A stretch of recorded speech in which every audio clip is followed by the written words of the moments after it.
ने वो चीज़ कैसे मैनेज करी पार्शियल ड्रॉप के दौरान? कॉलेज भी जाना, कॉलेज जाने के अलावा फिर खुद की पढ़ाई भी करना, नीट की प्रिपरेशन करना। तो 1 BHK अपार्टमेंट दे रखे थे। तो हम 1 BHK में 10 लड़कियां थी। Hello everyone. तो आज मेरे साथ है शान्या। शान्या की स्टोरी के बारे में बात करेंगे, जो नीट की जर्नी रही है शान्या की, उसके बारे में बात करेंगे, जो कि इंस्पायरिंग जर्नी है, आपको काफी इंस्पायर करेगी ये जर्नी। तो वेलकम शान्या इस चैनल पे। सबसे पहले आप अपने आप को इंट्रोड्यूस कर दीजिए, अभी आप क्या कर रहे हो? Thank you so much. First year MBBS student at GMC। Okay. तो तुम्हारा सिलेक्शन इस साल हुआ है, मतलब इसी साल तुम्हारा एमबीबीएस में हाँ जी सेलेक्ट? सर। तो तुम हाँ जी सर, थोड़ा 2022 में सिलेक्शन।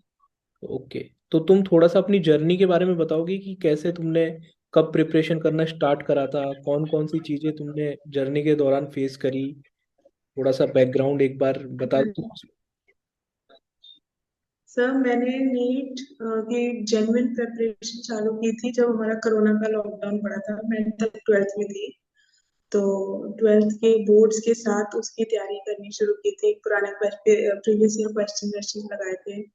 एंड मेरा ऐसा सच कोई कोचिंग बैकग्राउंड नहीं था। तो मेरा फर्स्ट अटेम्प्ट जो 2021 में था, उसमें मेरे आए थे 588 मार्क्स। और मेरी रैंक 24,595 थी। तो मैं दिल्ली से हूँ, और दिल्ली में तो कुछ मिला नहीं। ऑल इंडिया में भी कोई MBBS सीट नहीं मिली थी। तो उस टाइम पैनिक कर गई थी, तो PDS की सीट ले ली मुंबई में, नायर हॉस्पिटल डेंटल कॉलेज में। तो बट मेरे को MBBS करना था स्टार्टिंग से ही। तो मैंने सोचा था कि एक और अटेम्प्ट दूंगी, और 2 अटेम्प्ट के बाद अगर नहीं हुआ तो फिर मैं BDS ही करूंगी। तो सेकंड अटेम्प्ट फिर मैंने वहीं पे तैयारी करी। और मेरे अभी सेकंड अटेम्प्ट E22 में आए हैं 636 मार्क्स। मेरा रैंक था 7614, और मेरे को एडमिशन मिला फर्स्ट राउंड में GMC जम्मू।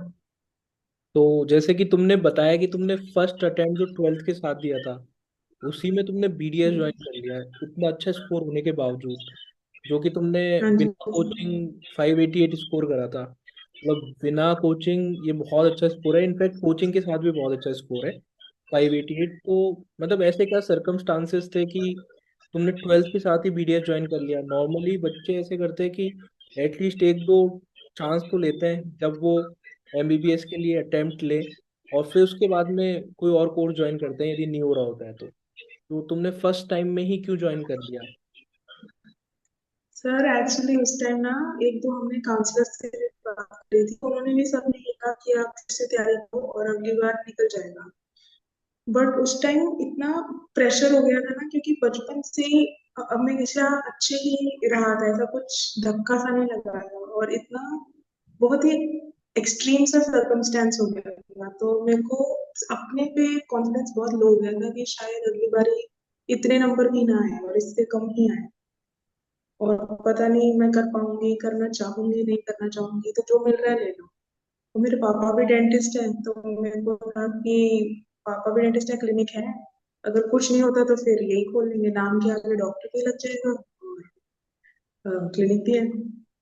ओके, तो बेसिकली तुम्हारे पापा उस बैकग्राउंड से थे तो तुमने मतलब वो परस्यू कर लिया बीडीएस फर्स्ट अटेम्प्ट में जो ट्वेल्थ के साथ अटेम्प्ट किया।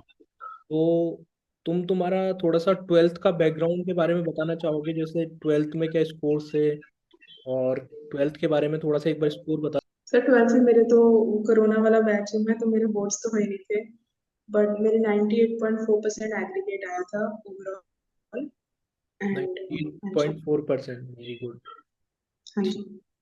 तो तुम जैसे कि जब प्रिपरेशन कर रही थी, जब बीडीएस में एडमिशन ले लिया था, तो बीडीएस में एडमिशन लेने के बाद में क्लासेस भी जाना पड़ता होगा कॉलेज में। जब बीडी डेंटल कॉलेज में फर्स्ट ईयर में क्लासेस भी जाती होगी, तो उस दौरान सबसे बड़ी चीज़ आ जाती है, क्योंकि बहुत सारे स्टूडेंट हैं जो पार्शियल ड्रॉप करते हैं। बहुत सारे ऐसे स्टूडेंट्स हैं जो, स्पेशली गर्ल्स की अगर मैं बात करूं, क्योंकि पेरेंट्स अलाउ नहीं करते कि फुल ड्रॉप लो। जब ये उनके दो तीन से ज्यादा अटेम्प्ट हो जाते हैं तो ये चीज दिक्कत और ज्यादा बढ़ जाती है। तो तुमने वो चीज कैसे मैनेज करी पार्शियल ड्रॉप के दौरान? कॉलेज भी जाना, कॉलेज जाने के अलावा फिर खुद की पढ़ाई भी करना, नीट की प्रिपरेशन करना, तो वो एक्सपीरियंस कैसा था, वो तुमने मैनेज कैसे करा? सर हमारी क्लासेस बीडीएस की थोड़ी लेट स्टार्ट हुई थी, तो हमारी अप्रैल फर्स्ट वीक में चालू हुई थी क्लासेस। हम्म। और मैं बहुत, मेरे को याद है, नर्वसनेस थी पहले एक दो हफ्ता, तो मैं कुछ खास नहीं पढ़ पाई थी। दिल्ली से बहुत ही अलग है मुंबई, तो वहाँ पे लोगों की लैंग्वेज, खाना, रहना, हॉस्टल में पहली बार रहना, और सब लोगों से मिलना, उनके सब्जेक्ट्स अलग थे। एमबीबीएस जैसे सब्जेक्ट्स होते हैं, एनाटॉमी होता है, बायोकेमिस्ट्री होता है, फिजियोलॉजी होता है, वो सब करा मैंने। और मैं वही फिजिक्स वाला का सब्सक्रिप्शन लिया था मैंने, यकीन 2.0। एंड वो मैं क्लास में करने लग गई थी, तो कॉलेज में मैं लास्ट बेंच पे जाकर बैठ के ईयरफोन्स लगा के वो लेक्चर सुनती थी। और लेक्चर सुनने के बाद फिर पीपीटीज लगाई, पुराने क्वेश्चंस करे, आकाश के, एलन के, पुराने नीट के क्वेश्चंस, पुराने जेई नीट्स के क्वेश्चंस, वो सब करे। फिर घर आके हॉस्टल का जो काम होता था, सीनियर से इंटरेक्शन, वो सब तो होता ही था, बट उसके अलावा फिर पढ़ती थी। मैंने पीडीएस का इतना कुछ पढ़ा नहीं था, तो फर्स्ट टर्मिनल हुए थे हमारे, वाइवास हुए थे एनाटॉमी के, तो उसमें इतने मेरे को नंबर आए नहीं थे, वो सब उस पर ध्यान नहीं दिया। बट उस टाइम नीट का स्पैन बहुत कम था, हमारा नीट हो गया था जुलाई में, और अप्रैल में ही क्लासेस स्टार्ट हुई थी। तो मैंने 2-3 महीने ही वहाँ पे स्पेंड किए थे, और पेपर से एक महीने पहले मैं वापस आ गई थी दिल्ली। और एक महीना पेपर से पहले मैंने घर से सिर्फ पेपर सॉल्व किए और पेपर ही देती थी। और फिर स्कोर कैलकुलेट किया तो बन गए ठीक। ओके, तो जैसे कि तुमने बताया कि बीडीएस में क्लासेस में इतना ध्यान नहीं दिया, ऑब्वियसली, जो कि तुमको करना भी नहीं था बीडीएस, तो तुमने कि तुम्हारा कॉन्फिडेंस लूज हो रहा था थोड़ा सा प्रिपरेशन के दौरान, मतलब कि तुमको लग रहा था कहीं इतना स्कोर भी ना आए अगले अटेम्प्ट में, इसलिए तुमने एज एन ऑप्शन ज्वाइन कर लिया था। तो कभी कभी ऐसा होता है, अपने पास ऑप्शन होता है तो अपना माइंड रिलैक्स हो जाता है। अपन सोचते हैं कि अपना साल तो वैसे भी वेस्ट नहीं हो रहा, अपना कॉलेज में काउंट हो रहा है एक साल। ऐसा नहीं है कि अगर अपन ड्रॉ प्रिपरेशन कर रहे हैं तो अपने पास कुछ लूज करने के लिए नहीं है, सिर्फ अचीव करने के लिए ही है। तो जब वो फेज आता है तो स्टूडेंट्स थोड़ा सा रिलैक्स हो जाते हैं, स्टडी पे उतना फोकस नहीं कर पाते उतना। तो तुम्हारा इस बारे में क्या सोचना है कि मतलब जो स्टूडेंट्स पार्शियल ड्रॉप लेने की सोचते हैं या फिर जो करते हैं, तो वो माइंडसेट बनाना कि अपने पास पूरा 100% देना है नीट की प्रिपरेशन को, तो वो माइंडसेट कैसे तुमने अपना बनाया? सब पार्शियल ड्रॉप मुश्किल तो होता है, बट वहां पे ना एक चीज होती है, वहां पे सारे बच्चे जो बीडीएस कर रहे हैं थोड़े थोड़े नंबर से छोटी होती है, 10 नंबर, 15 नंबर, बीस हम्म। नंबर तो उन सब में स्ट्रगल होता है, उन सबको एमबीबीएस ही चाहिए होता है। बहुत ही कम बच्चे होते हैं जो दिल से बीडीएस करना चाहते हैं। तो वो देख के लगता था कि अब मैं अगर शॉट दे रही हूँ, अपनी इतनी मेहनत कर रही हूँ, डबल डबल काम कर रही हूँ, तो ये लास्ट के 2-3 महीने अच्छे से ही कर लेती हूँ। मे बी मैं वो कर पाऊँ जो ये सब लोग करना चाहते थे, जो मैं करना चाहती थी। और एक बार वो हो जाएगा तो फिर ये सारी मेहनत वर्थ इट हो जाएगी। Okay, nice. तो तुमने जब बीडीएस के लिए, जब बीडीएस फर्स्ट ईयर कॉलेज में थी, तो तुम्हारे साथ वाले और कुछ फ्रेंड्स भी एमबीबीएस के लिए, मतलब नीट के लिए वापस से प्रिपरेशन कर रहे थे? नहीं सर, पहले स्टार्टिंग में एक दो बच्चे थे, ऑल इंडिया के थ्रू ही आए थे, जिन्होंने सोचा था कि वो प्रेपरेशन करेंगे। बट जब उनको बॉन्ड का पता चला तो उन्होंने छोड़ दिया। अच्छा। और बॉन्ड का, बॉन्ड हाँ जी अमाउंट क्या सर। था तुम्हारा? बॉन्ड अमाउंट क्या था? हाँ जी sir, 10 lakh rupees. Okay, so you paid 10 lakh rupees to your dental college for joining MBBS in GMC Jammu.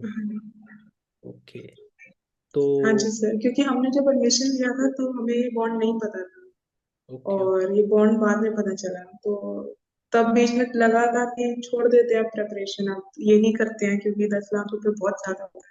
But हम्म। मेरे मॉम डैड ने कहा कि तुम सीट निकाल के दिखाओ, अगर निकाल सकते हो तो फिर हम भी कहीं से कोशिश करके करेंगे। ठीक है, जब तुमने बोला जैसे कि तुमने फिजिक्स वाला का सब्सक्रिप्शन लिया था जब तुम ड्रॉप ईयर में थे, मतलब ड्रॉप ईयर नहीं कहेंगे, पार्शियल ड्रॉप ईयर में थे, तब उसको तुमने कैसे यूज करा? कैसे तुम मतलब थ्योरी, क्वेश्चन प्रैक्टिस, और मतलब टेस्ट वगैरह तुम मैनेज करती थी, जो स्टूडेंट्स हैं जो इस साल अटेम्प्ट देने वाले हैं 2023 का, जिससे कि उन स्टूडेंट्स को कुछ आइडिया लग पाए कि कैसे तुमने वो सारी चीज़ें मैनेज करी। क्योंकि बच्चे बोलते हैं कि हमारे पास टाइम की कमी होती है, तुम्हारे तो और जगह भी टाइम जा रहा था, तुम अपने कॉलेज में भी जा रही थी, चाहे तुम वहाँ पे पूरी तरीके से अटेंटिव होकर पढ़ ना रही हो वहाँ पे, पर कॉलेज जाना, रेडी होना, फिर असाइनमेंट वगैरह, बीच में छोटे मोटे एग्जाम वगैरह, अटेंडेंस का लोड, ये सब चीज़ें भी मैनेज करनी पड़ती है। तो ऐसे में जो स्टूडेंट 24 आवर्स नीट की प्रिपरेशन कर रहे हैं, या फिर जो स्टूडेंट पार्शियल ड्रॉप भी कर रहे हैं, वो अपना टाइम कैसे डिवाइड करें जैसे तुमने डिवाइड करा था, और आइडियली वो सेलेक्ट हो पाए। सर, मेरा फर्स्ट अटेम्प्ट में जितने मार्क्स आए थे उससे मेरे को ये समझ आ गया था कि मेरा थ्योरी का नॉलेज ऑलमोस्ट ठीक ठाक है, मतलब कंप्लीट है, मेरे को सारे चैप्टर आते हैं, मुझे पता है कहाँ से क्वेश्चन बनते हैं। बस मेरे फर्स्ट अटेम्प्ट में ये कमी रह गई थी कि मैंने पेपर नहीं सॉल्व किए थे, पुराने प्रीवियस ईयर क्वेश्चन। मैंने वो इन्वायरमेंट नहीं बनाया था एग्जाम लाइक, और उसमें बैठ के पेपर्स नहीं दिए थे। और उसकी वजह से जब मेन डे, मेरे जो फिजिक्स की दो तीन सिली मिस्टेक्स हो गई, फिर बबलिंग एरर्स हो गए, गलत जगह मार्क कर दिया, वो छोटी छोटी चीजें 10-20 नंबर जो ले जाती है, वो 10-20 नंबर उनका बहुत मायने होता है। तो एग्जैक्ट। सेकंड अटेम्प्ट में मैंने फिजिक्स वाला के जो लेक्चर्स देखती थी, तो मैं वो टॉपिक्स देखती थी जो हाई यील्डिंग टॉपिक्स होते हैं, जिनसे उनको ऑलरेडी कोर्स बहुत वो कंसाइज वे में करते हैं कि जो टॉपिक्स इंपॉर्टेंट है उनको ज्यादा स्ट्रेस दे के कराते हैं। तो वो टॉपिक्स मैंने सारे नोट्स बनाए, अपने नोट्स को बार बार पढ़ना, ऐसे बैठे खाते हुए पढ़ लिया, घर पे बात करते हुए पढ़ लिया, पुराने क्वेश्चंस करके रिवाइज करती थी, एक ही क्वेश्चन 10-10 बार, एमसीक्यू बार बार बार बार करके। फिजिक्स में जहाँ प्रॉब्लम आती थी, जो भी न्यूमेरिकल्स नहीं सॉल्व होते थे, उसको बार बार पहले सॉल्व एग्जाम्पल देखा, फिर उसी टाइप के 10 और क्वेश्चंस करे, वो करके। और टाइम मेरा, मेजोरिटी टाइम इसी में जाता था, रिवाइज करने में और पेपर्स देने में। तो बेसिकली मतलब तुम्हारे हिसाब से, मतलब तुम्हारा जो स्कोर था, जो टेस्ट सीरीज तुमने ज्वाइन कर रखी होगी, जो भी तुम टेस्ट वगैरह देती थी, उसमें क्या स्कोर आता था? मतलब जो हाँ नीट से जी। पहले मेजर टेस्ट दिए थे तुमने, उसमें क्या स्कोर आया था? और कितने टेस्ट दिए थे तुमने मेजर? तो मेरा सब मेजर मैंने अराउंड 36 to 37 टेस्ट दिए थे एंड के 1-1.5 महीने में, और मेरा स्कोर रेंज करता था एक बार 585 590 से लेके 650 660 तक गया।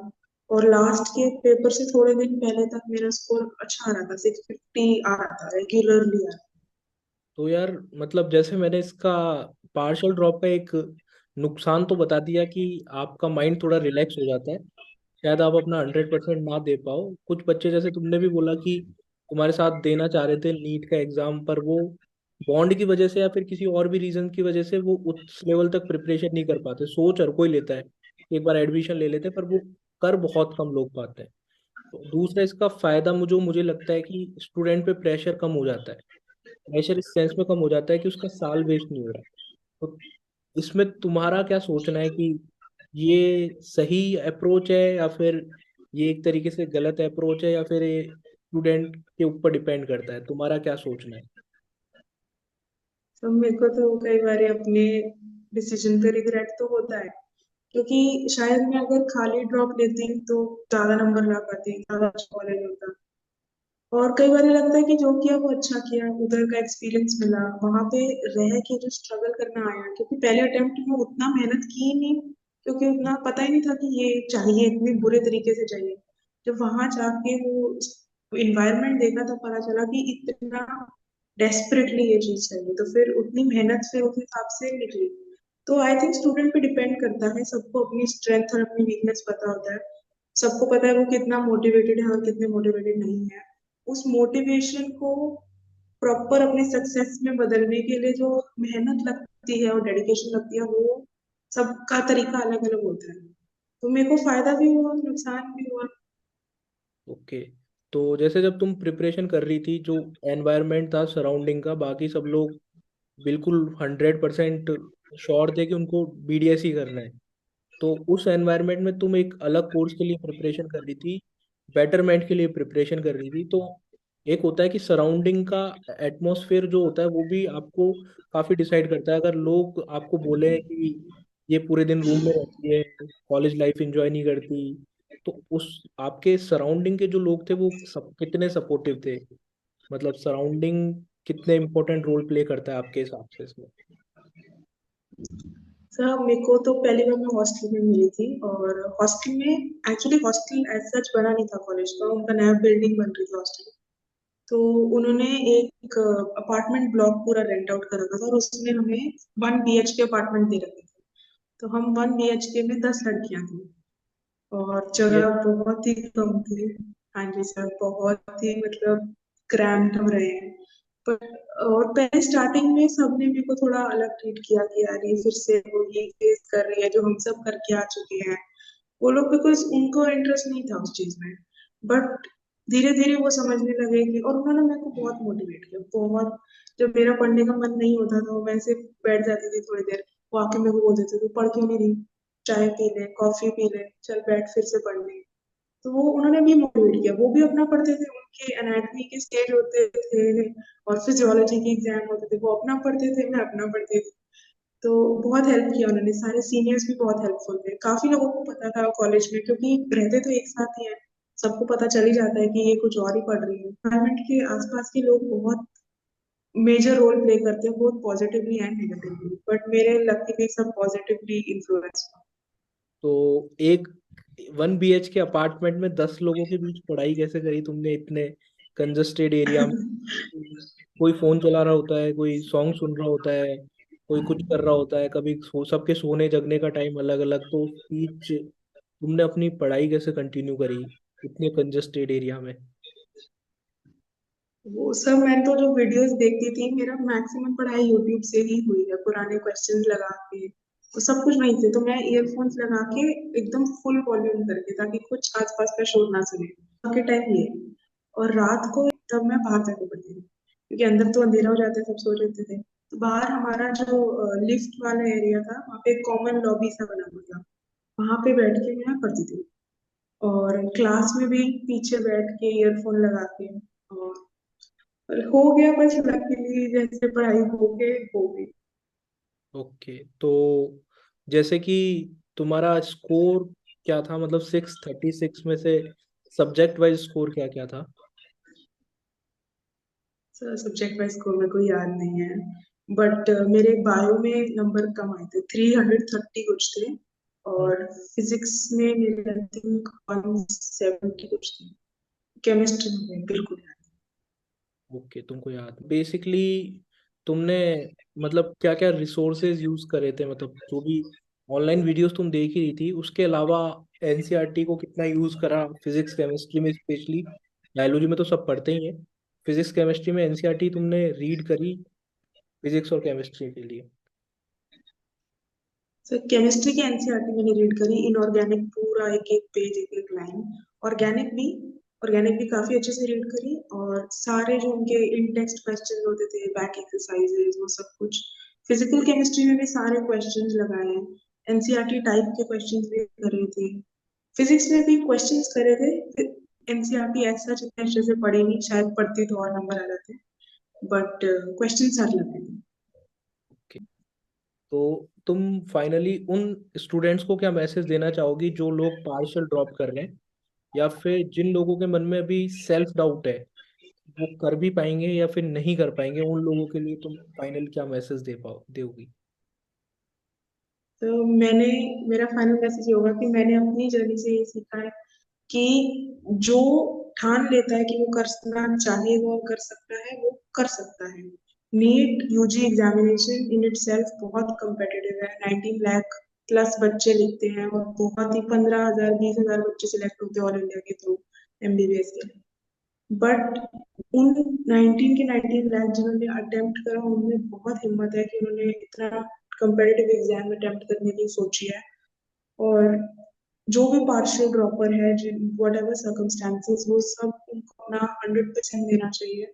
नीट यूजी बहुत पास है, अपना पूरा जान लगा दो, सारे प्रीवियस ईयर क्वेश्चंस करो, सारे इंपॉर्टेंट टॉपिक जेई मेंस के क्वेश्चन, सारे क्वेश्चंस लगाओ। और उन 3 घंटे में आपकी लाइफ चाहे जैसी मर्जी डिसाइड हो, वो आपको डिफाइन नहीं करता है। चाहे आपका पॉजिटिव आउटकम हो चाहे नेगेटिव आउटकम हो, व्हाट इज इम्पोर्टेंट कि आपकी मेहनत कितनी थी। अगर आपने मेहनत अपना 100% कैपेसिटी से की है, किसी और फॉर्म में बाद में मिल जाए, आपको आपकी सीट मिल जाए जो आपको चाहिए थी, बट उन 3 घंटे से अपने आप को जज करना और अपना कॉन्फिडेंस गिराना, वो सही नहीं है। और वो सबके साथ होता है, बट जब कॉन्फिडेंस कम लगता है तो उनसे उन लोगों से बात करनी चाहिए जो आपको खुश करते हैं, आपके दोस्त हो, आपके मॉम डैड हो, आपके रिश्तेदार हो, जो मर्जी, उनसे बात करके जो पॉजिटिविटी मिलती है, उस पॉजिटिविटी को रोज कैरी करना और रोज के काम रोज करना, थोड़ा थोड़ा थोड़ा सम करके बड़ा एफर्ट बन जाता है। Exactly exactly. तो फाइनल आंसर क्वेश्चन मैं तुमसे पूछना चाहूंगा कि जब तुम प्रिपरेशन कर रही थी तो पर डे तुम कितने आवर्स पढ़ रही थी? मतलब मेरा बेसिकली मैं पर आवर्स पर डे कितने पढ़ते हो इसमें मेरा ज़्यादा बिलीव नहीं है।